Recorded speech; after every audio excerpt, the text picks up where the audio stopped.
नमस्ते प्यारे साथियों, कैसे हैं आप सभी। आशा करता हूँ बहुत ही अच्छे होंगे और अच्छे से पढ़ाई कर रहे होंगे। दोस्तों, आज हम आप सबके समक्ष प्रशिक्षित स्नातक शिक्षक भर्ती परीक्षा यानी कि टीजीटी हिंदी से संबंधित प्रैक्टिस सेट संख्या 18 लेके आए हैं। अभी तक हम लोगों ने टीजीटी से संबंधित कुल 17 प्रैक्टिस सेट देखे हैं, जिसका वीडियो आप लोग मेरे यूट्यूब चैनल के प्लेलिस्ट से प्राप्त कर देख सकते हैं। इसके अलावा अभी तक हमने जितने भी प्रैक्टिस सेट कराए हैं उसका पीडीएफ जो है आप मेरे टेलीग्राम चैनल से प्राप्त कर सकते हैं। चलिए देर न करते हुए शुरू करते हैं प्रश्न संख्या 1 से। यदि मेरा वीडियो आप सभी लोगों को अच्छा लगे तो लाइक करें और सब्सक्राइब करें। दोस्तों, आप लोग मुझे कमेंट करके ज़रूर बताइएगा कि आप लोगों का कितना प्रश्न सही हुआ है। प्रश्न 1 है, अंधा युग नाटक की समस्या क्या है। बताइए आप लोग, अंधा युग नाटक की समस्या क्या है। पारिवारिक समस्या है या फिर युद्ध और उसके बाद की समस्या है या फिर सामाजिक समस्या है या फिर राजकाज की समस्या है। तो अंधा युग नाटक किसका नाटक है? यह जो है धर्मवीर भारती का काव्य नाटक है। इस नाटक की क्या समस्या है? तो वह है युद्ध और उसके बाद की समस्या। ऑप्शन नंबर बी सही हो जाएगा। चलिए हम लोग अगला प्रश्न देखते हैं। प्रश्न संख्या 2 देखते हैं। अपेक्षा पत्रिका के संपादक हैं, तो आप लोग इनमें से कौन एक जो है अपेक्षा पत्रिका के संपादक हैं? तेज सिंह है या फिर पंकज विष्ट हैं या फिर जयप्रकाश करदम हैं या फिर अशोक मिश्र हैं। तो अपेक्षा पत्रिका के जो संपादक हैं वह है तेज सिंह। ऑप्शन नंबर ए सही हो जाएगा। चलिए हम लोग अगला प्रश्न देखते हैं। प्रश्न संख्या 3 देखते हैं। प्रश्न संख्या 3 क्या है? कल्पना पत्रिका के संपादक कौन थे? बताइए आप लोग, कल्पना पत्रिका के संपादक कौन थे? अज्ञे थे या फिर विशाल बद्री विशाल थे या फिर रघुवीर सहाय थे या फिर धर्मवीर भारती थे। तो कल्पना पत्रिका के जो संपादक थे वह थे Dharamvir Bharati. Option number D सही हो जाएगा। चलिए हम लोग अगला प्रश्न देखते हैं। प्रश्न संख्या 4 देखते हैं।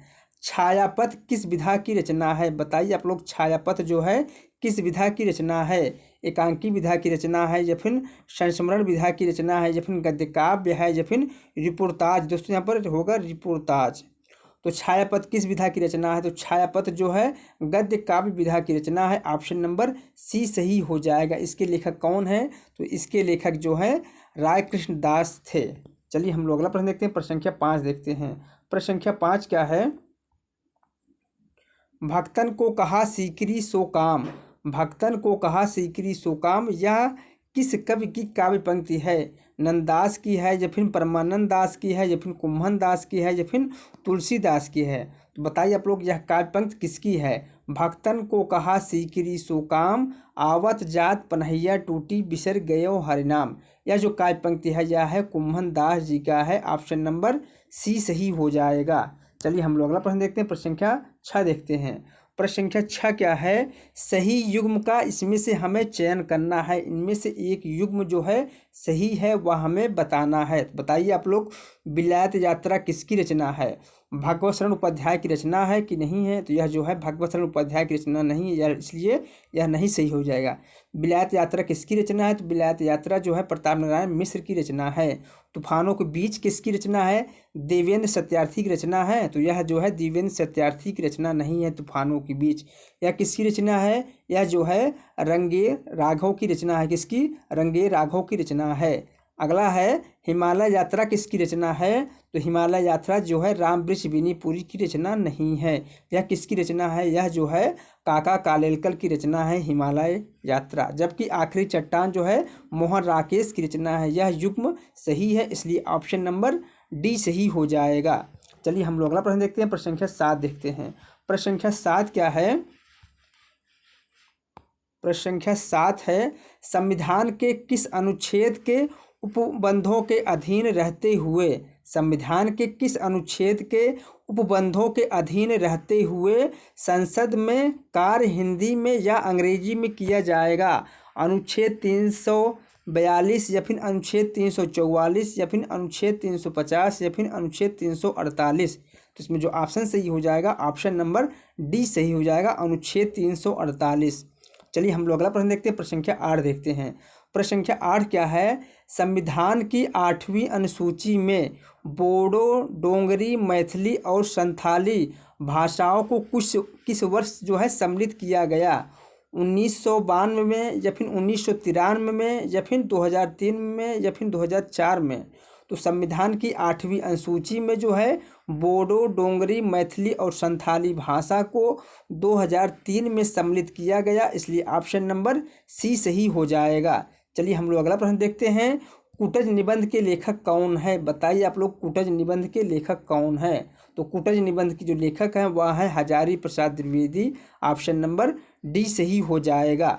चलिए हम लोग अगला प्रश्न देखते हैं, परिशिष्ट उपन्यास किस विषय पर केंद्रित है? बताइए आप लोग, परिशिष्ट जो उपन्यास है या किस विषय पर केंद्रित है? धर्मांतर पर, या फिर पर्यावरण पर, या फिर शिक्षा पर, या फिर राजनीति पर? तो परिशिष्ट उपन्यास जो है किसका है? तो यह जो है गिरिराज किशोर का उपन्यास है। यह जो है राजनीति विषय पर केंद्रित है, इसलिए ऑप्शन नंबर डी सही हो जाएगा। चलिए हम लोग अगला प्रश्न देखते हैं, प्रश्न संख्या 11 देखते हैं। प्रश्न संख्या 11 क्या है? प्रश्न, वाक पत्रिका के वर्तमान संपादक कौन है? बताइए आप लोग, वाक पत्रिका के वर्तमान संपादक कौन है? अरुण माहेश्वरी हैं, या फिर रविंद्र कालिया हैं, या फिर सुधीर पचौरी हैं, या फिर अरुण कमल है? तो वाक पत्रिका के वर्तमान जो संपादक हैं वह है Sudhir Pachauri, option number C सही हो जाएगा।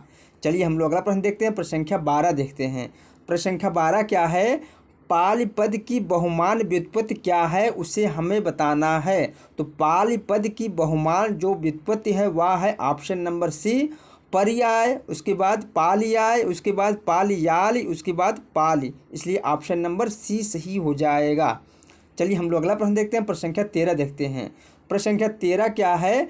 पाली भाषा के सर्वप्रथम व्याकरणकार कौन है, उसे हमें बताना है। कात्यायन है, या फिर पतंजलि हैं, या फिर पाणिनि हैं, या फिर हेमचंद आचार्य हैं? तो पाली भाषा के सर्वप्रथम व्याकरणकार जो हैं वह हैं कात्यायन, ऑप्शन नंबर ए सही हो जाएगा। चलिए हम लोग अगला प्रश्न देखते हैं, प्रश्न संख्या 14 देखते हैं। प्रश्न संख्या 14 क्या है? रचना की दृष्टि से क्रिया के भेद हैं। 3 भेद हैं, 2 भेद हैं, 4 भेद हैं, या फिर 5 भेद हैं? बताइए आप लोग, रचना की दृष्टि से क्रिया के कितने भेद हैं? तो रचना की दृष्टि से क्रिया के 2 भेद हैं, ऑप्शन नंबर बी सही हो जाएगा। कौन कौन से हैं? सकर्मक और आकर्मक। चलिए हम लोग अगला प्रश्न देखते हैं, प्रश्न संख्या 15 देखते हैं। प्रश्न संख्या 15 क्या है? या रा ला वा व्यंजन को क्या कहते हैं? स्पर्श व्यंजन कहते हैं, अंतस्थ व्यंजन कहते हैं, ऊष्म व्यंजन कहते हैं, या फिर कोई नहीं?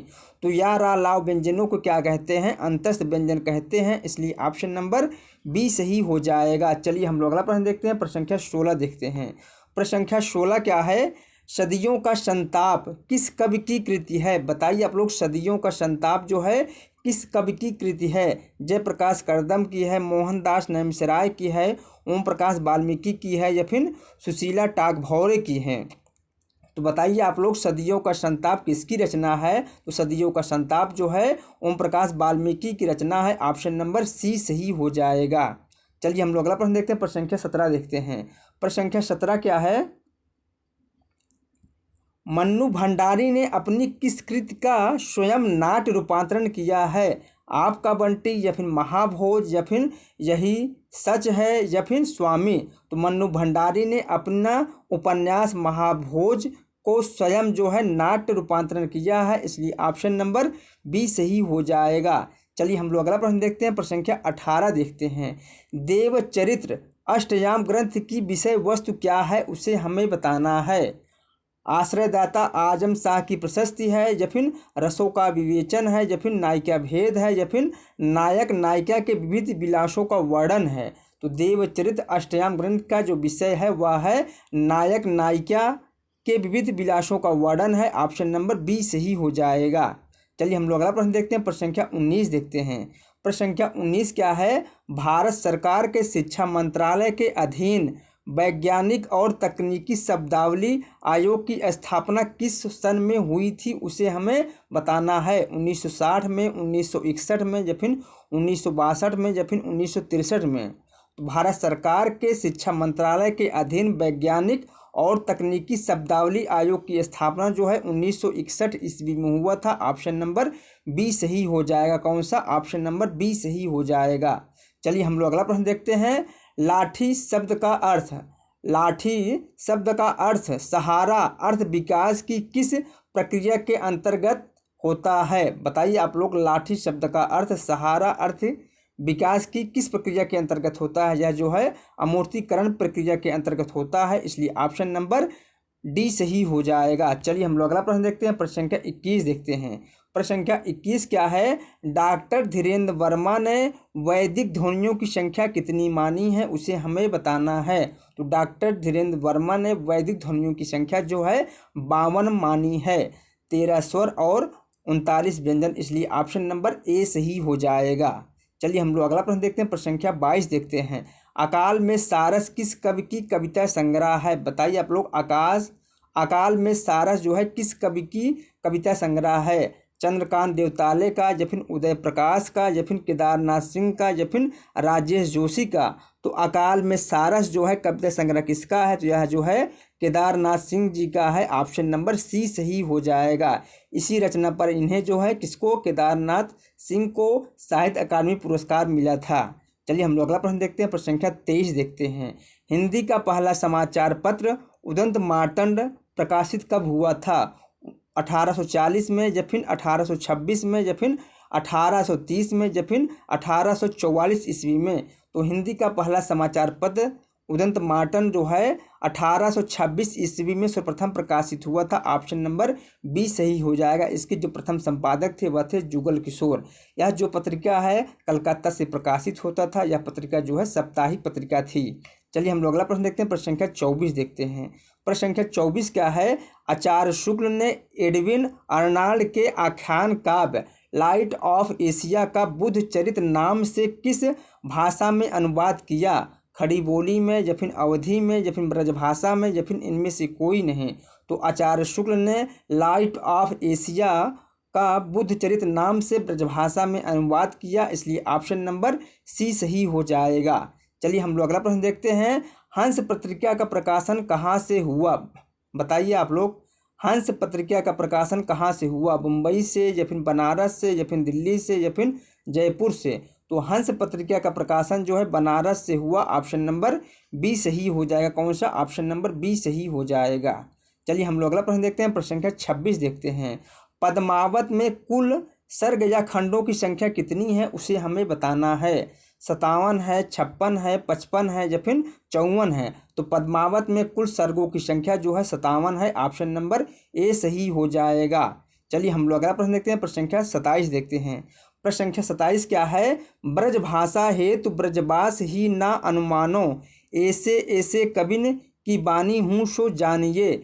यह किस कवि की काव्य पंक्ति है? भारतेंदु हरिश्चंद्र की है, भिखारीदास की है, या फिर देव की है, या फिर पद्माकर की है? तो यह जो है पंक्ति जो है किसका है? भिखारीदास का है, इसलिए ऑप्शन नंबर बी सही हो जाएगा।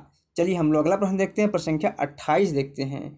बोलगा से गंगा किस विधा की रचना है? नाटक है, कथा है, या फिर निबंध संग्रह है, या फिर यात्रा वृत्तांत है? तो बोलगा से गंगा जो है राहुल संकृत्यायन का कहानी विधा की रचना है, इसलिए ऑप्शन नंबर बी सही हो जाएगा।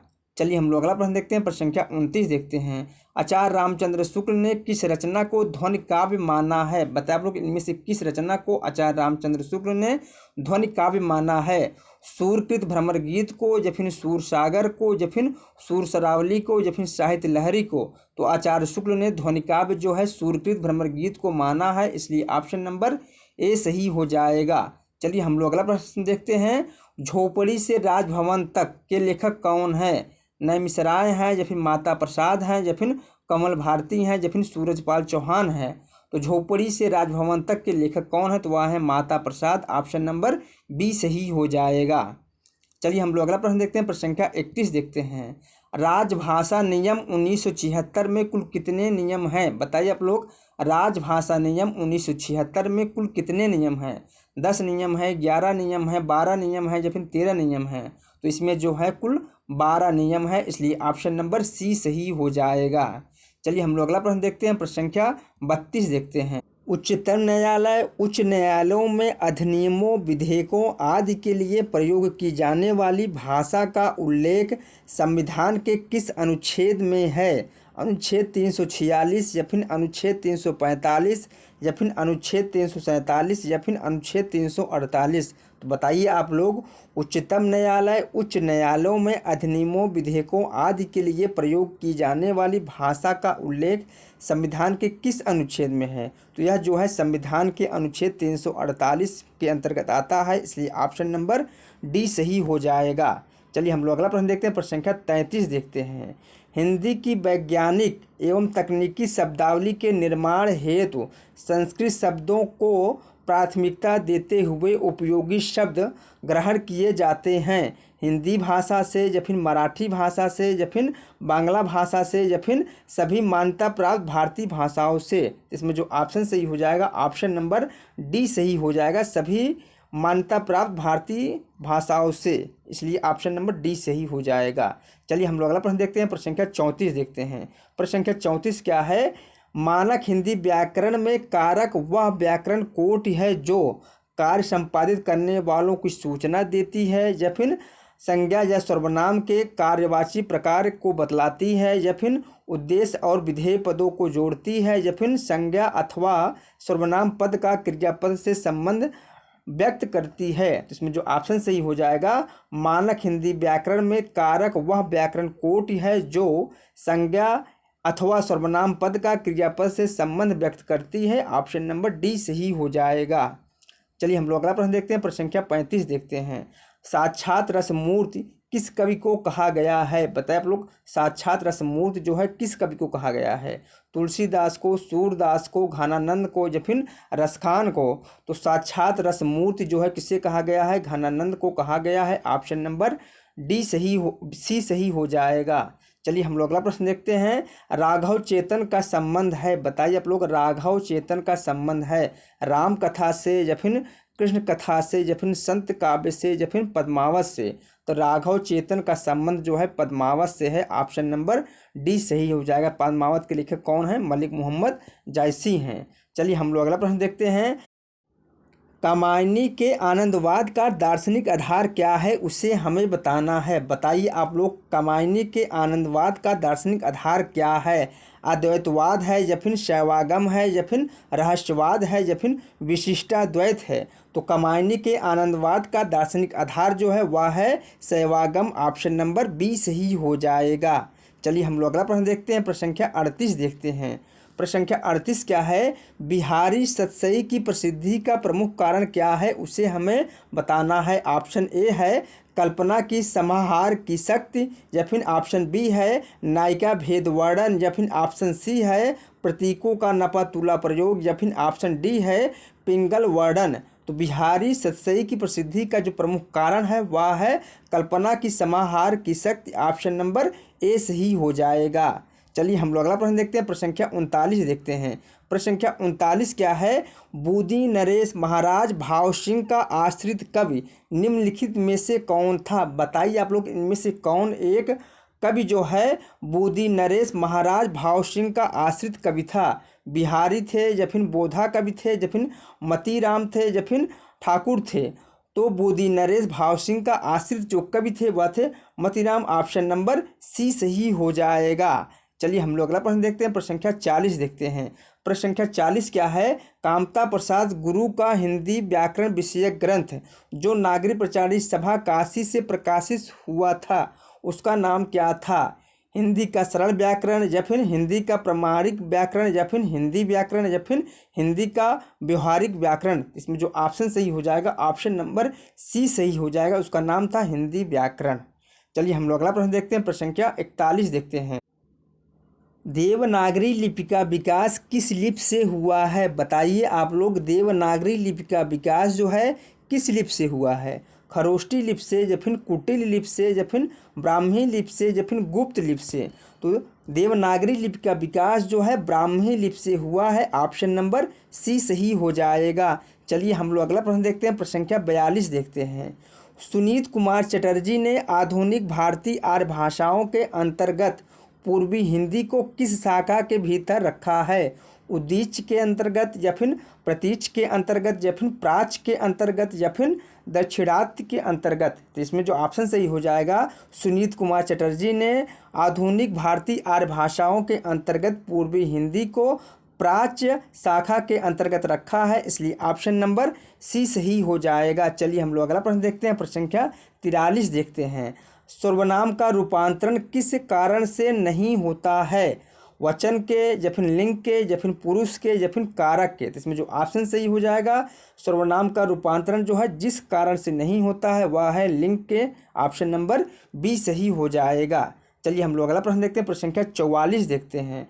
हिंदी के सर्वनाम में कारक के कितने भेद होते हैं? बताइए आप लोग, हिंदी के सर्वनाम में कारक के कितने भेद होते हैं? 8 होते हैं, 9 होते हैं या फिर 7 होते हैं या फिर 6 होते हैं? तो इसमें जो ऑप्शन सही हो जाएगा, ऑप्शन नंबर सी सही हो जाएगा। 7 कारक होते हैं हिंदी के सर्वनाम में।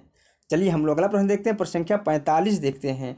हिंदी का प्रथम व्याकरण लिखने वाले विद्वान इनमें से कौन है? जोशुआ केटलर है या फिर किशोरीदास वाजपेयी हैं या फिर जॉर्ज ग्रियर्सन है या फिर कामता प्रसाद गुरु हैं? तो हिंदी का प्रथम व्याकरण लिखने वाले जो विद्वान है वह है Joshua Ketelaar, option number A सही हो जाएगा। यहाँ पर जॉर्ज ग्रियर्सन होगा। चलिए हम लोग अगला प्रश्न देखते हैं, प्रश्न संख्या 46 देखते हैं। हिंदी का प्रथम समाचार पत्र का स्वरूप कैसा था? बताइए आप लोग, हिंदी का प्रथम समाचार पत्र का स्वरूप कैसा था? मासिक था, पाक्षिक था या फिर दैनिक था या फिर साप्ताहिक था? तो हिंदी का प्रथम समाचार पत्र कौन सा है? तो हिंदी का प्रथम समाचार पत्र जो है उदंत मार्तंड है, जो कलकत्ता से प्रकाशित होता था। इसके प्रथम संपादक जो है जुगल किशोर शुक्ल थे, या जो है साप्ताहिक पत्रिका था, इसलिए ऑप्शन नंबर डी सही हो जाएगा। चलिए हम लोग अगला प्रश्न देखते हैं, प्रश्न संख्या 47 देखते हैं। निम्नलिखित शब्द युग्म में से कौन सा युग्म असंगत है उसे हमें बताना है? तो अफसोस जो है फारसी भाषा का शब्द है, यह सही है। कैंची जो है तुर्की भाषा का शब्द है, यह भी सही है। गमला जो है पुर्तगाली भाषा का शब्द है, यह भी सही है। जबकि कारतूस जो है अंग्रेजी भाषा का शब्द नहीं है बल्कि फ्रांसीसी भाषा का शब्द है कारतूस, इसलिए ऑप्शन नंबर डी सही हो जाएगा, क्योंकि इसमें पूछा है असंगत। चलिए हम लोग अगला प्रश्न देखते हैं, प्रश्न संख्या 48 देखते हैं। प्रश्न संख्या 48 क्या है? प्रसिद्ध कहानीकार विजय दान देथा की उस कहानी का नाम क्या है जिसे अमोल पालेकर ने पहेली नाम से फिल्म बनाई थी? बताइए आप लोग, प्रसिद्ध कहानीकार विजय दान देथा की उस कहानी का क्या नाम है जिसे अमोल पालेकर ने पहेली नाम से फिल्म बनाई थी? दुविधा कहानी है या फिर अनेकों हिटलर है या फिर बनिया का चाकर है या फिर साधु की कमाई है? तो दुविधा जो कहानी है इसे अमोल पालेकर ने पहेली नाम से जो है इस कहानी पर फिल्म बनाई थी, इसलिए ऑप्शन नंबर ए सही हो जाएगा। चलिए हम लोग अगला प्रश्न देखते हैं, प्रश्न संख्या 49 देखते हैं। अपरूप का कवि किसे कहा जाता है? आप लोग, अपरूप का कवि जो है इनमें से किसे कहा जाता है? जयशंकर प्रसाद को या फिर विद्यापति को या फिर बिहारी को या फिर निराला को? तो अपरूप का कवि जो है विद्यापति को कहा जाता है, ऑप्शन नंबर बी सही हो जाएगा। चलिए हम लोग अगला प्रश्न देखते हैं, प्रश्न संख्या 50 देखते हैं। भारतेंदु हरिश्चंद्र के निम्नलिखित नाटकों में से कौन सा उनका मौलिक नाटक नहीं है वरन अनुदित नाटक है, उसे हमें बताना है? भारत दुर्दशा है या फिर श्री चंद्रावली है या फिर रत्नावली है या फिर विशेष विस्मोषधम है? तो अनुदित नाटक इनका कौन सा है भारतेंदु हरिश्चंद्र का? तो वह है रत्नावली, ऑप्शन नंबर सी सही हो जाएगा। बाकी तीनों नाटक जो हैं इनके मौलिक नाटक हैं, इसलिए ऑप्शन नंबर 3 सी सही हो जाएगा। चलिए हम लोग अगला प्रश्न देखते हैं। मान स्वर कितने होते हैं? बताइए आप लोग, मान स्वर जो है कितने होते हैं? 7 होते हैं, 6 होते हैं, 9 होते हैं या फिर 8 होते हैं? तो मान स्वर कितने होते हैं बताइए आप लोग। तो मान स्वर जो है 8 होते हैं, ऑप्शन नंबर डी सही हो जाएगा। चलिए हम लोग अगला प्रश्न देखते हैं, प्रश्न संख्या 52 देखते हैं। किस विद्वान ने देवनागरी लिपि के स्थान पर रोमन लिपि स्वीकार करने का सुझाव दिया था? सुनीत कुमार चटर्जी ने या फिर भोलानाथ तिवारी ने या फिर काका कालेलकर ने या फिर उदय नारायण तिवारी ने? बताइए आप लोग, किस विद्वान ने देवनागरी लिपि के स्थान पर रोमन लिपि स्वीकार करने का सुझाव दिया था? किसने दिया था? सुनीत कुमार चटर्जी ने दिया था, ऑप्शन नंबर ए सही हो जाएगा। चलिए हम लोग अगला प्रश्न देखते हैं, प्रश्न संख्या 53 देखते हैं। माटी की मूर्तें शीर्षक से रेखाचित्र किस लेखक ने लिखा है? बताइए आप लोग, माटी की मूर्तें शीर्षक से रेखाचित्र किस लेखक ने लिखा है? रंगेर राघव ने लिखा है, या फिर फणीश्वरनाथ रेणु ने लिखा है, या फिर महादेवी वर्मा ने लिखा है, या फिर रामवृक्ष बेनीपुरी ने लिखा है? तो माटी की मूर्तें शीर्षक से रेखा चित्र किसने लिखा है? रामवृक्ष बेनीपुरी जी ने लिखा है। ऑप्शन नंबर डी सही हो जाएगा। चलिए हम लोग अगला प्रश्न देखते हैं, प्रश्न संख्या 54 देखते हैं। परिंदे कहानी को हिंदी की पहली कहानी किस आलोचक ने माना है? बताइए आप लोग, परिंदे कहानी को किस आलोचक ने हिंदी की पहली कहानी माना है? डॉक्टर नामवर सिंह ने माना है, या फिर लक्ष्मी सागर वरसेन ने माना है, या फिर राजेंद्र यादव ने माना है, या फिर शंभुनाथ ने माना है? तो परिंदे कहानी को हिंदी की पहली कहानी जो है डॉक्टर नामवर सिंह जी ने माना है। ऑप्शन नंबर ए सही हो जाएगा। कौन सा? ऑप्शन नंबर ए सही हो जाएगा। चलिए हम लोग अगला प्रश्न देखते हैं, प्रश्न संख्या 55 देखते हैं। प्रश्न संख्या 55 क्या है?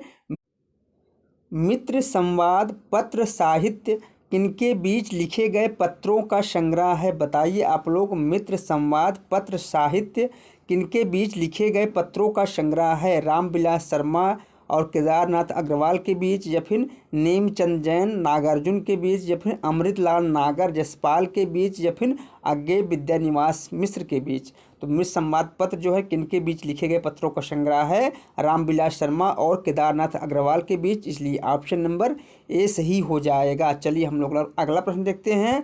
लगता नहीं है दिल मेरा आत्मकथा की लेखिका कौन है? कृष्णा अग्नोत्री हैं, या फिर मैत्री पुष्पा हैं, या फिर मन्नू भंडारी हैं, या फिर पद्मा सचदेवा हैं? तो बताइए आप लोग, लगता नहीं है दिल मेरा आत्मकथा की लेखिका कौन है? तो इसकी लेखिका आत्मकथा वह हैं Krishna Agnihotri. Option number A सही हो जाएगा। चलिए हम लोग अगला प्रश्न देखते हैं, प्रश्न संख्या 57 देखते हैं। हिंदी जाति की अवधारणा के पुरस्कर्ता कौन हैं? अज्ञे हैं, डॉक्टर नागेंद्र हैं, या फिर रामविलास शर्मा हैं, या फिर आचार्य रामचंद्र शुक्ल हैं? बताइए आप लोग, इनमें से कौन सा ऑप्शन सही हो जाएगा?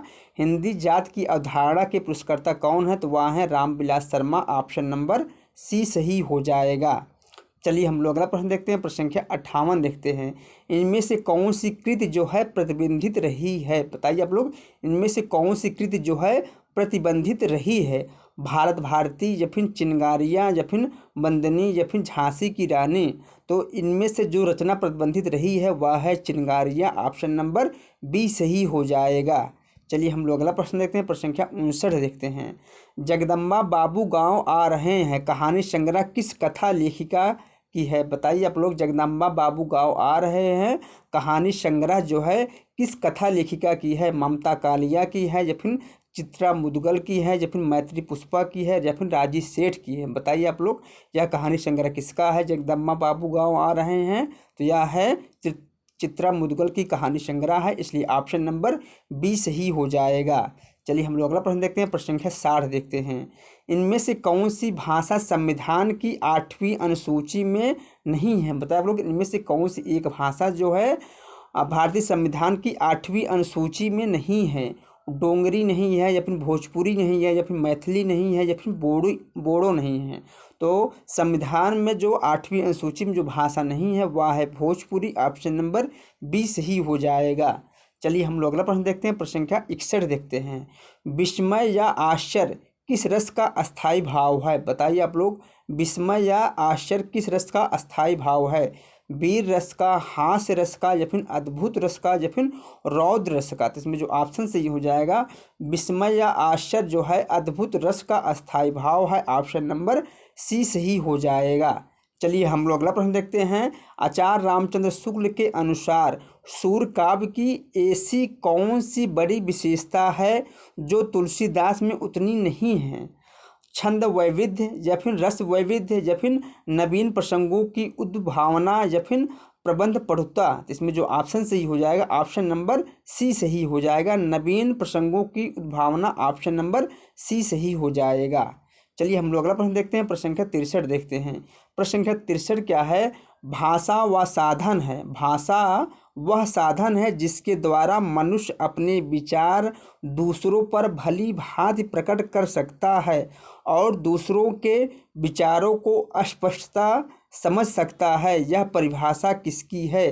कामता प्रसाद गुरु की है या फिर किशोरी दास वाजपेयी की है या फिर श्याम सुंदर दास की है या फिर महावीर प्रसाद द्विवेदी की है। बताइए आप लोग यह परिभाषा किसकी है? तो यह परिभाषा जो है कामता प्रसाद गुरु जी का है। ऑप्शन नंबर ए सही हो जाएगा। कौन सा? ऑप्शन नंबर ए सही हो जाएगा। चलिए हम लोग अगला प्रश्न देखते हैं। लोकनायक वही हो सकता है जो समन्वय करने का अपार धैर्य लेकर आया हो। उनका सारा काव्य समन्वय की विराट चेष्टा है। इन पंक्तियों के लेखक कौन हैं? बताइए आप लोग इन पंक्तियों के लेखक कौन हैं? आचार्य रामचंद्र शुक्ल हैं या फिर आचार्य हजारी प्रसाद द्विवेदी हैं या फिर आचार्य नंद दुलारे वाजपेयी हैं या फिर डॉक्टर नागेंद्र हैं। तो इन पंक्तियों के लेखक कौन हैं? तो वह हैं आचार्य Hazari Prasad Dwivedi. Option number B सही हो जाएगा। चलिए हम लोग अगला प्रश्न देखते हैं। प्रश्न संख्या 65 देखते हैं। प्रश्न संख्या 65 क्या है? भरत मुनि के रस सूत्र की अनुमितिवाद पर आधारित व्याख्या किस आचार्य की है? बताइए आप लोग भरत मुनि के रस सूत्र की अनुमितिवाद पर आधारित व्याख्या किस आचार्य की है?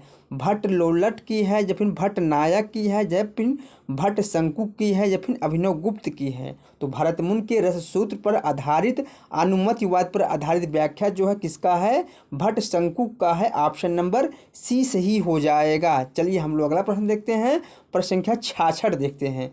प्रश्न संख्या 66 सर्वप्रथम किस आलोचक ने अपने किस ग्रंथ में देव बड़े हैं कि बिहारी विवाद को जन्म दिया? बताइए आप लोग सर्वप्रथम किस आलोचक ने अपने किस ग्रंथ में देव बड़े हैं कि बिहारी विवाद को जन्म दिया?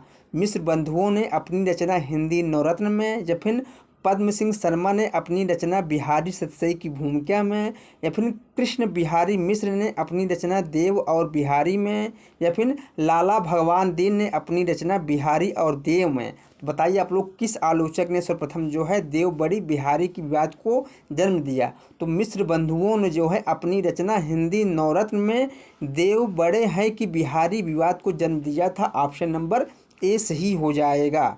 चलिए हम लोग अगला प्रश्न देखते हैं। प्रश्न संख्या 67 देखते हैं। बाधा था विधि को किसने इन काली जंजीरों से, मणि वाले फड़ियों का मुख क्या भरा हुआ है हीरों से? इन पंक्तियों में कौन सा अलंकार है? बताइए आप लोग इन पंक्तियों में कौन सा अलंकार है? उपमा अलंकार है या फिर रूपक अतिशयोक्त अलंकार है या फिर रूपक अलंकार है या फिर उत्प्रेक्षा अलंकार है? इसमें कौन सा अलंकार है? तो इसमें जो है रूपक अतिशयोक्त अलंकार है। ऑप्शन नंबर बी सही हो जाएगा। कौन सा? ऑप्शन नंबर बी सही हो जाएगा। चलिए हम लोग अगला प्रश्न देखते हैं। प्रश्न संख्या 68 देखते हैं। देव कवि किस जिले के थे? बताइए आप लोग देव कवि जो है किस जिले के थे? मैनपुरी के थे या फिर बनारस के थे या फिर गोरखपुर के थे या फिर इटावा के थे? तो बताइए आप लोग देव कवि जो है किस जिले के थे? तो देव कवि जो है इटावा के थे। ऑप्शन नंबर डी सही हो जाएगा। कौन सा? ऑप्शन नंबर डी सही हो जाएगा। चलिए हम लोग अगला प्रश्न देखते हैं।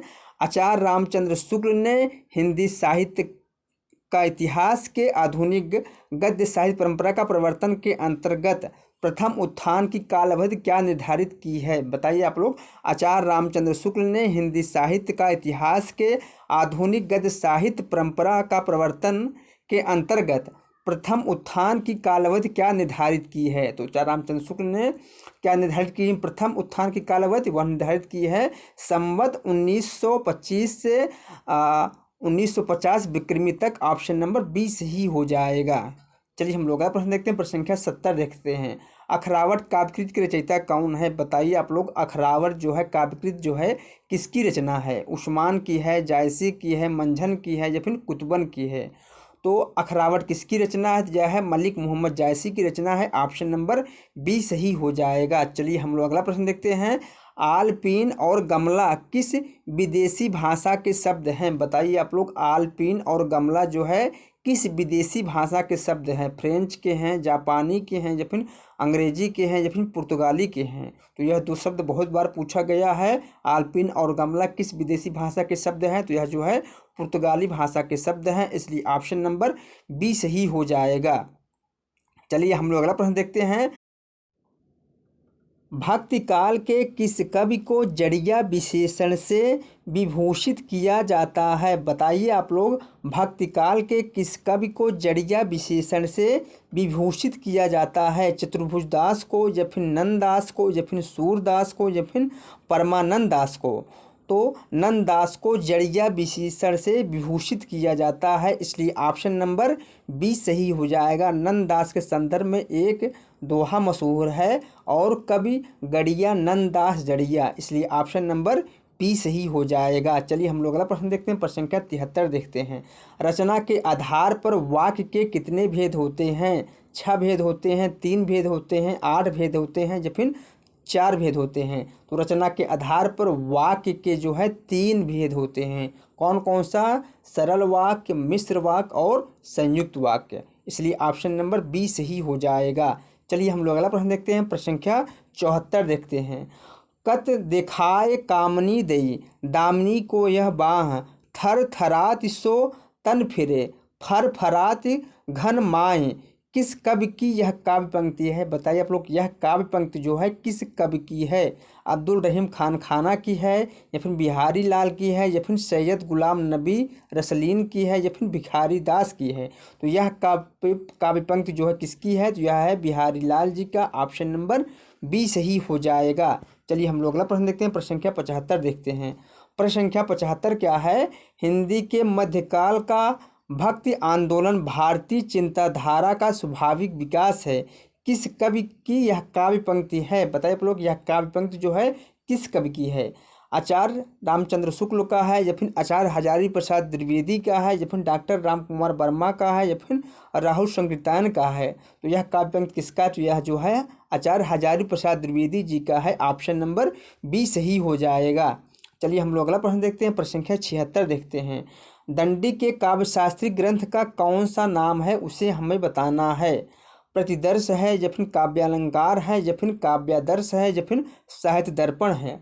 बताइए आप लोग, दंडी के काव्यशास्त्री ग्रंथ का क्या नाम है? तो उसका नाम है काव्यादर्श, ऑप्शन नंबर सी सही हो जाएगा। चलिए हम लोग अगला प्रश्न देखते हैं, प्रश्न संख्या 77 देखते हैं। सन 1954 ईस्वी में प्रकाशित नई कविता पत्रिका के संपादक थे? बताइए आप लोग, सन 1954 ईस्वी में प्रकाशित नई कविता पत्रिका के संपादक इनमें से कौन थे? अज्ञे थे, या फिर धर्मवीर भारती थे, या फिर डॉक्टर राम कुमार वर्मा थे, या फिर जगदीश गुप्त थे?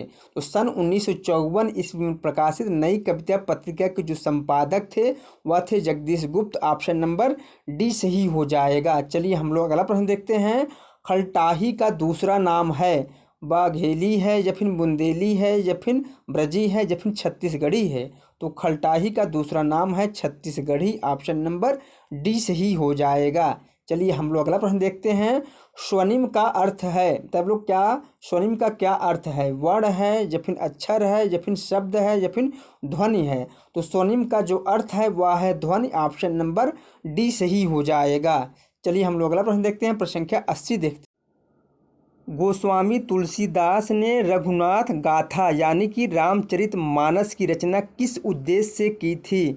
यश के लिए, या फिर लोकहित के लिए, या फिर परंपरा अनुपालन के लिए, या फिर स्वांतः सुखाय के लिए? बताइए आप लोग, गोस्वामी तुलसीदास ने रघुनाथ गाथा यानी कि रामचरितमानस की रचना जो है किस उद्देश्य से की थी? तो इन्होंने जो है किस उद्देश्य से किया था? स्वांतः सुखाय के लिए किया था, ऑप्शन नंबर डी सही हो जाएगा। चलिए हम लोग अगला प्रश्न देखते हैं, प्रश्न संख्या 81 देखते हैं। विरुद्धों का सामंजस्य विषयक सिद्धांत किसने प्रतिपादित किया है? बताइए आप लोग, विरुद्धों का सामंजस्य विषयक सिद्धांत जो है किसने प्रतिपादित किया है?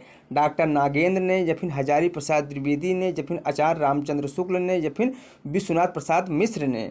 तो विरुद्धों का सामंजस्य विषयक सिद्धांत जो है आचार्य रामचंद्र शुक्ल जी ने प्रतिपादित किया है, इसलिए ऑप्शन नंबर सी सही हो जाएगा। चलिए हम लोग अगला प्रश्न देखते हैं, प्रश्न संख्या 82 देखते हैं। किस सूफी कवि की रचना में दोहा चौपाई के स्थान पर बरबे चौपाई छंद का प्रयोग हुआ है?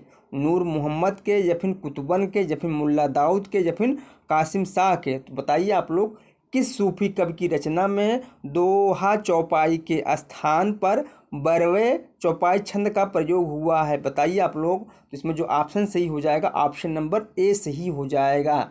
सूफी कवि नूर मोहम्मद कृत अनुराग बांसुरी में दोहा चौपाई के स्थान पर जो है बरवे चौपाई छंद का प्रयोग किया गया है, इसलिए ऑप्शन नंबर ए सही हो जाएगा।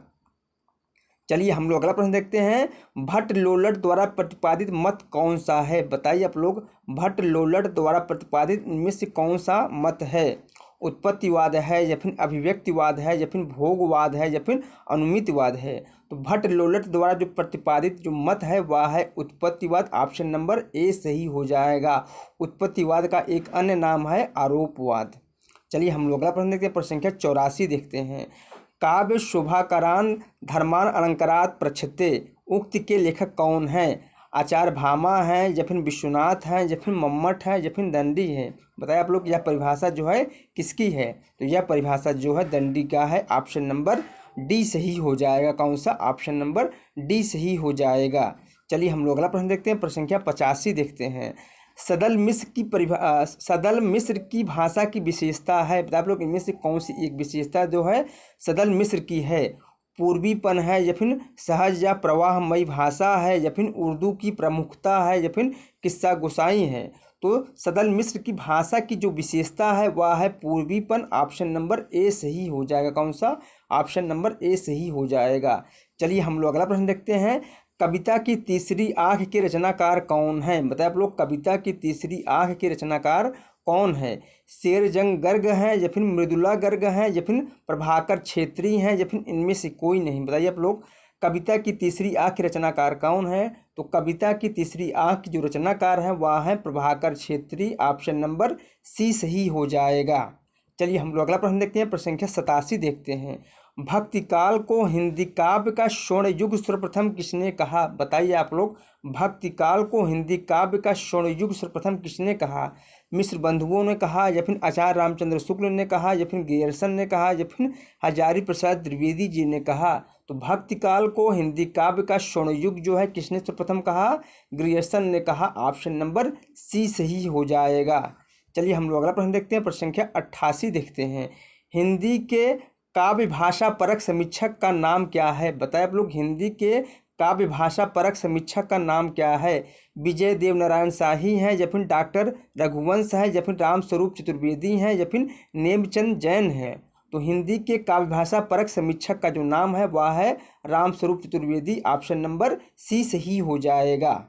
चलिए हम लोग अगला प्रश्न देखते हैं। प्रश्न संख्या 89 देखते हैं। ज्ञान और ज्ञानात्मक संवेदन सूत्र के प्रयोक्ता कौन है? बताइए आप लोग, संवेदनात्मक ज्ञान और ज्ञानात्मक संवेदन सूत्र के प्रयोक्ता कौन है? रमेश कुंतल मेघ हैं या फिर विजय देव नारायण शाही हैं या फिर मुक्तिबोध हैं या फिर मनोहर श्याम जोशी हैं? तो इस सूत्र के प्रयोक्ता जो है वह है मुक्तिबोध, ऑप्शन नंबर सी सही हो जाएगा। कौन सा? ऑप्शन नंबर सी सही हो जाएगा। चलिए हम लोग अगला प्रश्न देखते हैं। आचार्य रामचंद्र शुक्ल ने किस कवि को कठिन काव्य का प्रेत कहा था? बताइए आप लोग, आचार्य रामचंद्र शुक्ल ने किस कवि को जो है कठिन काव्य का प्रेत कहा था?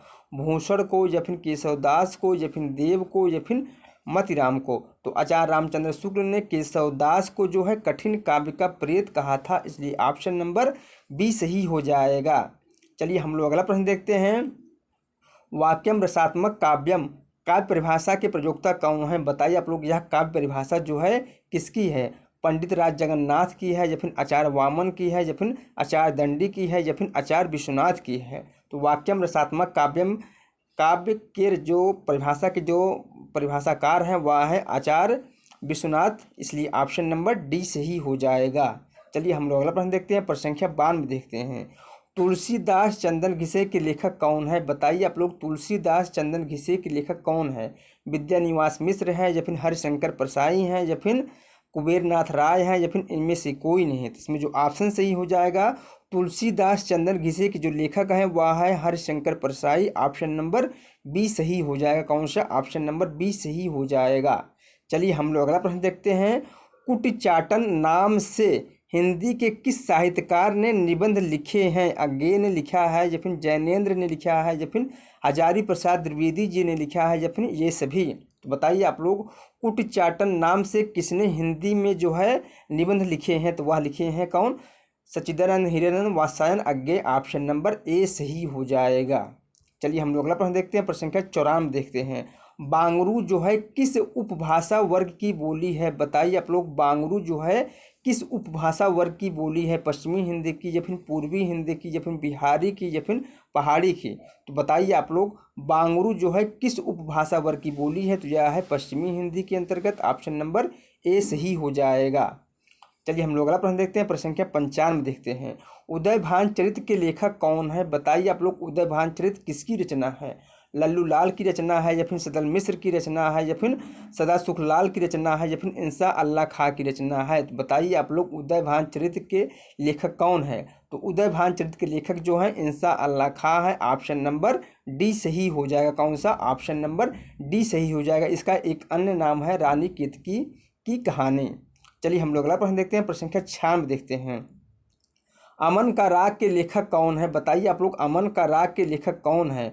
भवानी प्रसाद मिश्र है, या फिर मुक्तिबोध है, या फिर शमशेर बहादुर सिंह है, या फिर त्रिलोचन है? तो अमन का राग के लेखक कौन है? तो वह है Shamsher Bahadur Singh. Option number C सही हो जाएगा। चलिए हम लोग अगला प्रश्न देखते हैं। काल क्रमानुसार इन रचनाओं का सही क्रम इंगित कीजिए। दोस्तों इसमें हमको काल क्रमानुसार सही क्रम लगाना है। तो बताइए आप लोग, सर्वप्रथम कौन सी रचना लिखा गया? पद्मावत लिखा गया, या फिर चित्रावली लिखा गया, या फिर मधुमालती लिखा गया, या फिर मृगावती लिखा गया? तो सर्वप्रथम जो है मृगावती लिखा गया। मृगावती कब लिखा गया? तो 1501 ईस्वी में जो है मृगावती लिखा गया। उसके बाद जो है पद्मावत लिखा गया। कब? 1540 ईस्वी में। उसके बाद जो है मधुमालती लिखा गया। मधुमालती कब लिखा गया था? मधुमालती जो है 1545 ईस्वी में लिखा गया। और चित्रावली जो है 1621 ईस्वी में लिखा गया। इसलिए ऑप्शन नंबर डी सही हो जाएगा। चलिए हम लोग अगला प्रश्न देखते हैं, प्रश्न संख्या 98 देखते हैं।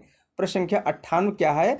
प्रकाशन वर्ष के अनुसार निम्नलिखित आत्मकथाओं का सही अनुक्रम कौन सा है, उसे हमें बताना है। तो बताइए आप लोग, सर्वप्रथम कौन सा आत्मकथा लिखा गया? मुड़ मुड़ कर देखता हूँ, या फिर टुकड़े टुकड़े दास्तान, या फिर आज के अतीत, या फिर अर्धकथानक? तो सर्वप्रथम कौन सा लिखा गया? तो सर्वप्रथम लिखा गया था अर्धकथानक। उसके बाद टुकड़े टुकड़े दास्तान, उसके बाद आज के अतीत, उसके बाद मुड़ मुड़ कर देखता हूँ। इसलिए ऑप्शन नंबर कौन सा? डी सही हो जाएगा। चलिए हम लोग अगला प्रश्न देखते हैं, प्रश्न संख्या 99 देखते हैं। प्रश्न संख्या 99 क्या है? स्पर्श व्यंजनों को उच्चारण स्थान के आधार पर कितने वर्गों में बांटा गया है? बताइए आप लोग, स्पर्श व्यंजनों को उच्चारण स्थान के आधार पर कितने वर्गों में बांटा गया है? 3 वर्गों में, 4 वर्गों में, 2 वर्गों में, या फिर 5 वर्गों में? तो स्पर्श व्यंजनों को 5 वर्गों में बांटा गया है उच्चारण स्थान के आधार पर। इसलिए ऑप्शन नंबर डी सही हो जाएगा। कौन सा? ऑप्शन नंबर डी सही हो जाएगा। चलिए हम लोग अगला प्रश्न देखते हैं। प्रकाशन वर्ष के अनुसार निम्नलिखित महाकाव्यों का सही अनुक्रम क्या है, उसे हमें बताना है। तो बताइए आप लोग, सर्वप्रथम कौन सा महाकाव्य लिखा गया? साकेत लिखा गया, या फिर प्रियप्रवास लिखा गया, या फिर कमायनी लिखा गया, या फिर उर्वशी लिखा गया? तो सर्वप्रथम जो है कौन सा लिखा गया था? प्रियप्रवास लिखा गया था। प्रियप्रवास कब लिखा गया था? 1914 ईस्वी में लिखा गया था। उसके बाद जो है साकेत लिखा गया था। साकेत कब लिखा गया था? 1931 ईस्वी में लिखा गया था। उसके बाद जो है जयशंकर प्रसाद का कमायनी लिखा गया था 1936 ईस्वी में। उसके बाद जो है रामधारी सिंह दिनकर की रचना उर्वशी जो है 1961 ईस्वी में लिखा गया था। इसलिए ऑप्शन नंबर बी सही हो जाएगा। चलिए हम लोग अगला प्रश्न देखते हैं, प्रश्न संख्या 101 देखते हैं। राम नरेश त्रिपाठी ने हिंदी, उर्दू, बांग्ला और संस्कृत की लोकप्रिय कविताओं का संकलन कितने भागों में किया है? 6 भागों में, 7 भागों में, या फिर 10 भागों में, या फिर 8 भागों में? बताइए आप लोग, राम नरेश त्रिपाठी ने हिंदी, उर्दू, बांग्ला और संस्कृत की लोकप्रिय कविताओं का संकलन जो है कितने भागों में किया है? तो 8 भागों में किया हुआ है। इसलिए ऑप्शन नंबर डी सही हो जाएगा। चलिए हम लोग अगला प्रश्न देखते हैं। इनमें से कौन सा एक जो है भाववाचक संज्ञा है, उसे हमें बताना है। श्याम है, नदी है, बचपन है, या फिर पानी है? तो भाववाचक जो संज्ञा है वह है बचपन। ऑप्शन नंबर सी सही हो जाएगा। चलिए हम लोग अगला प्रश्न देखते हैं। अगला प्रश्न क्या है? निजवाचक सर्वनाम का प्रयोग किस वाक्य में हुआ है? बताए आप लोग, इसमें किस वाक्य में जो है निजवाचक सर्वनाम का प्रयोग हुआ है? पहला ऑप्शन है यह मेरी निजी पुस्तक है, या फिर आज अपनापन कहाँ है, या फिर अपनों से क्या छिपाना, या फिर आप भला तो जग भला। तो किस वाक्य में जो है निज वाचक सर्वनाम है, तो वह है ऑप्शन नंबर डी में आप भला तो जग भला, इसलिए ऑप्शन नंबर डी सही हो जाएगा। चलिए हम लोग अगला प्रश्न देखते हैं, प्रश्न संख्या 104 देखते हैं। भूतकाल के कितने भेद होते हैं? बताइए आप लोग, भूतकाल के जो है कितने भेद होते हैं? 3 भेद होते हैं, 5 भेद होते हैं, 6 भेद होते हैं, या फिर 7 भेद होते हैं? तो भूतकाल के जो है 6 भेद होते हैं, ऑप्शन नंबर सी सही हो जाएगा। कौन कौन सा? सामान्य भूतकाल, असन्न भूतकाल, पूर्ण भूतकाल, अपूर्ण भूतकाल, संदिग्ध भूतकाल, और लास्ट है 6 हेतु मध्य भूतकाल। चलिए हम लोग अगला प्रश्न देखते हैं, प्रश्न संख्या 105 देखते हैं। प्रश्न संख्या 105 क्या है? कवि शब्द का स्त्रीलिंग शब्द क्या होगा? बताइए आप लोग, कवि शब्द का स्त्रीलिंग शब्द क्या होगा? इसमें जो ऑप्शन सही हो जाएगा, ऑप्शन नंबर बताइए आप लोग, इसमें से कौन सा ऑप्शन सही हो जाएगा? प्रश्न संख्या 105 का ऑप्शन नंबर बी सही हो जाएगा, कवयित्री। चलिए हम लोग अगला प्रश्न देखते हैं, प्रश्न संख्या 106 देखते हैं। पवन का संधि विच्छेद क्या होगा? बताइए आप लोग, पवन का इसमें से कौन सा एक संधि विच्छेद जो है सही है? तो वह है पो प्लस अन, ऑप्शन नंबर सी सही हो जाएगा। इसमें जो है अयाद संधि है। चलिए हम लोग अगला प्रश्न देखते हैं, प्रश्न संख्या 107 देखते हैं। यथाशक्ति शब्द में कौन सा समास है? बताइए आप लोग, यथाशक्ति शब्द में कौन सा समास है? अव्ययी भाव समास है, या फिर तत्पुरुष समास है, या फिर द्वंद्व समास है, या फिर द्विगु समास है? तो यह समास जो है कई बार पूछा गया है, यथाशक्ति, तो आप लोगों को बहुत अच्छी तरह पता होगा। यह समास कौन सा समास है? अव्ययी भाव समास है, ऑप्शन नंबर ए सही हो जाएगा। चलिए हम लोग अगला प्रश्न देखते हैं। कविता में मुक्त छंद का प्रयोग किसने आरंभ किया? बताइए आप लोग, कविता में जो है मुक्त छंद का प्रयोग किसने आरंभ किया? निराला ने, या फिर पंत ने, या फिर प्रसाद ने, या फिर केदारनाथ अग्रवाल ने?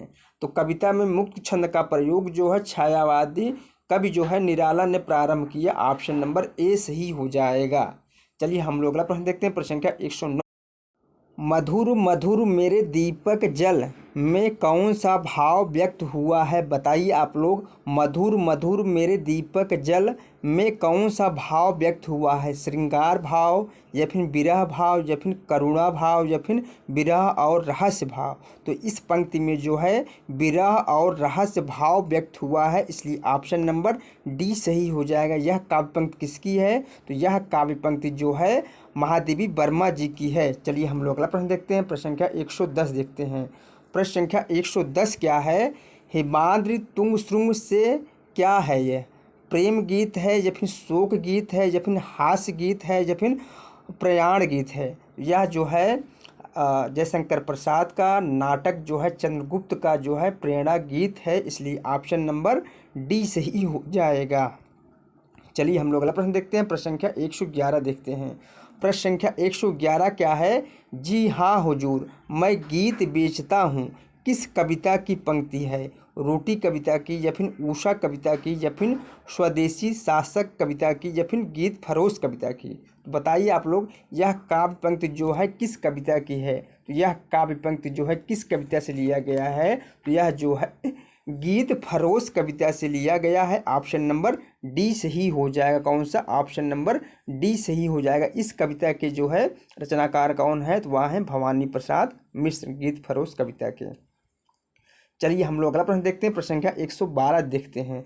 जनतंत्र का जन्म किस कविता की रचना है? दिनकर की है, या फिर महादेवी वर्मा की है, या फिर धूमिल की है, या फिर रघुवीर सहाय की है? तो जनतंत्र का जन्म जो है किस कविता की रचना है, किस कवि की रचना है? तो यह जो है रामधारी सिंह दिनकर की रचना है। चलिए हम लोग अगला प्रश्न देखते हैं, प्रश्न संख्या 113 देखते हैं। इनमें से कौन आंचलिक कथाकार है? बता लोग, इनमें से कौन एक जो है आंचलिक कथाकार है? प्रेमचंद है, या फिर जयशंकर प्रसाद है, या फिर कमलेश्वर है, या फिर फणीश्वर नाथ रेणु है? तो आंचलिक कथाकार जो है वह है Phanishwar Nath Renu, option number D सही हो जाएगा। इनका एक बहुत ही प्रसिद्ध उपन्यास है, वह है मैला आंचल, जो इन्होंने जो है 1954 ईस्वी में लिखा था। यह वह एक आंचलिक उपन्यास है। चलिए हम लोग अगला प्रश्न देखते हैं। प्रश्न संख्या 114 देखते हैं। अलगू चौधरी और जुम्मन शेख किस कहानी के पात्र हैं? बताइए आप लोग, अलगू चौधरी और जुम्मन शेख जो है किस कहानी के पात्र हैं? पंच परमेश्वर या फिर सुभान खां या फिर वापसी या फिर परिंदे। तो बताइए आप लोग, अलगू चौधरी और जुम्मन शेख किस कहानी के पात्र हैं? तो यह मुंशी प्रेमचंद की कहानी जो है पंच परमेश्वर के पात्र हैं अलगू चौधरी और जुम्मन शेख, इसलिए ऑप्शन नंबर ए सही हो जाएगा। चलिए हम लोग अगला प्रश्न देखते हैं। प्रश्न संख्या 115 देखते हैं। दिल्ली में एक मौत किस कहानीकार की रचना है? बताइए आप लोग, दिल्ली में एक मौत किस कहानीकार की कहानी है? मोहन राकेश की या फिर भीष्म साहनी की या फिर कमलेश्वर की या फिर निर्मल वर्मा की। तो दिल्ली में एक मौत किसकी कहानी है? तो यह कमलेश्वर की कहानी है। ऑप्शन नंबर सी सही हो जाएगा। कौन सा? ऑप्शन नंबर सी सही हो जाएगा। चलिए हम लोग अगला प्रश्न देखते हैं। भारत विभाजन और सांप्रदायिकता की घटनाओं से संबंधित कौन सी कहानी है? बताइए इनमें से कौन सी एक कहानी जो है भारत विभाजन और सांप्रदायिकता से संबंधित घटनाओं से संबंधित कहानी है? वह कौन सा है? सुभान खां है या फिर मधुआ है या फिर लाल पान की बेगम है या फिर मलबे का मालिक है? तो भारत विभाजन और सांप्रदायिकता की जो कहानी है वह है मलबे का मालिक। ऑप्शन नंबर डी सही हो जाएगा। कौन सा? ऑप्शन नंबर डी सही है। किसकी कहानी है? यह जो है मोहन राकेश की कहानी है, मलबे का मालिक। चलिए हम लोग अगला प्रश्न देखते हैं। प्रश्न संख्या 117 देखते हैं। प्रश्न संख्या 117 क्या है? वापसी कहानी में किस पात्र की वापसी का जिक्र है? बताए आप लोग, वापसी कहानी में किस पात्र की वापसी का जिक्र है? गणेशी का या फिर नरेंद्र का या फिर अमर का या फिर गजाधर बाबू का? तो वापसी कहानी में गजाधर बाबू की वापसी का जिक्र है, इसलिए ऑप्शन नंबर डी सही हो जाएगा। चलिए हम लोग अगला प्रश्न देखते हैं। प्रश्न संख्या 118 देखते हैं। शिव का विशेषण क्या है? बताइए आप लोग, शिव का विशेषण क्या है?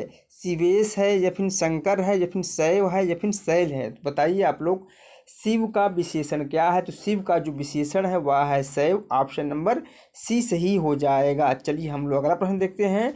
अंधे की लकड़ी का अर्थ क्या है? गंवार व्यक्ति या फिर अनपढ़ व्यक्ति या फिर एकमात्र सहारा या फिर बिल्कुल असमर्थ होना। तो अंधे की लकड़ी का अर्थ है एकमात्र सहारा। ऑप्शन नंबर सी सही हो जाएगा। चलिए हम लोग अगला प्रश्न देखते हैं। प्रश्न संख्या 120 देखते हैं। प्रश्न संख्या 120 क्या है? बीरू और जय में चोली दामन का साथ है रेखांकित मुहावरे का क्या अर्थ है? बताए आप लोग, इस मुहावरे का क्या अर्थ है? बीरू और जय में चोली दामन का साथ है, एक दूसरे पर निर्भरता या फिर एक दूसरे से शत्रुता या फिर एक दूसरे से मित्रता या फिर एक दूसरे से स्पर्धा। तो बीरू और जय में चोली और दामन का साथ है, मुहावरे का अर्थ है एक दूसरे पर निर्भरता। ऑप्शन नंबर ए सही हो जाएगा। चलिए हम लोग अगला प्रश्न देखते हैं। प्रश्न संख्या 121 देखते हैं। टिप्स लगाना का अर्थ क्या है? झूठी बातें मिलाना या फिर सिफारिश करना या फिर निशाना लगाना या फिर रिश्वत देना। तो इसका अर्थ है सिफारिश करना। ऑप्शन नंबर बी सही हो जाएगा। चलिए हम लोग अगला प्रश्न देखते हैं। जो गणना योग्य ना हो उसे क्या कहते हैं? गण कहते हैं, नगण्य कहते हैं, असंख्य कहते हैं या फिर अधिगण्य कहते हैं? जो गणना योग्य ना हो उसे जो है असंख्य कहते हैं। ऑप्शन नंबर सी सही हो जाएगा। चलिए हम लोग अगला प्रश्न देखते हैं। शिव की साधना करने वाले को क्या कहते हैं? बताइए आप लोग, शिव की उपासना या साधना करने वालों को क्या कहते हैं? तो उसे जो है शैव कहते हैं। ऑप्शन नंबर डी सही हो जाएगा। चलिए हम लोग अगला प्रश्न देखते हैं। किसी संस्था के 25 वर्ष पूरे होने पर होने वाले उत्सव के लिए एक शब्द क्या है? हीरक जयंती है, रजत जयंती है या फिर शताब्दी है या फिर स्वर्ण जयंती है? तो हीरक जयंती जो है 75 साल या 60 साल पूर्व होने पर मनाया जाता है। 75 साल जो है अमेरिका में पूर्व होने पर तथा ब्रिटेन में जो है 60 साल जो है पूर्व होने पर किसी संस्था के मनाया जाता है। जबकि रजत जयंती जो है 25 वर्ष पूर्व होने पर मनाया जाता है और स्वर्ण जयंती जो है 50 वर्ष पूर्व होने पर मनाया जाता है। यहाँ पर पूछा है 25 वर्ष पूर्व होने पर, तो दोस्तों यहाँ पर क्या होगा? रजत जयंती जो है 25 वर्ष पूर्व होने पर मनाया जाता है। चलिए हम लोग अगला प्रश्न देखते हैं। प्रश्न संख्या 125 देखते हैं और इस प्रैक्टिस सेट का लास्ट क्वेश्चन देखते हैं। उज्ज्वल का सही संधि विच्छेद क्या होगा? बताइए आप लोग, उज्ज्वल का सही संधि विच्छेद क्या होगा? तो उज्ज्वल का जो सही संधि विच्छेद होगा वह होगा उत पर प्लस उज्ज्वल, ऑप्शन नंबर बी सही हो जाएगा। कौन सा? ऑप्शन नंबर बी सही हो जाएगा। दोस्तों मेरा यह प्रैक्टिस सेट यहीं समाप्त होता है। मिलते हैं नेक्स्ट प्रैक्टिस सेट में।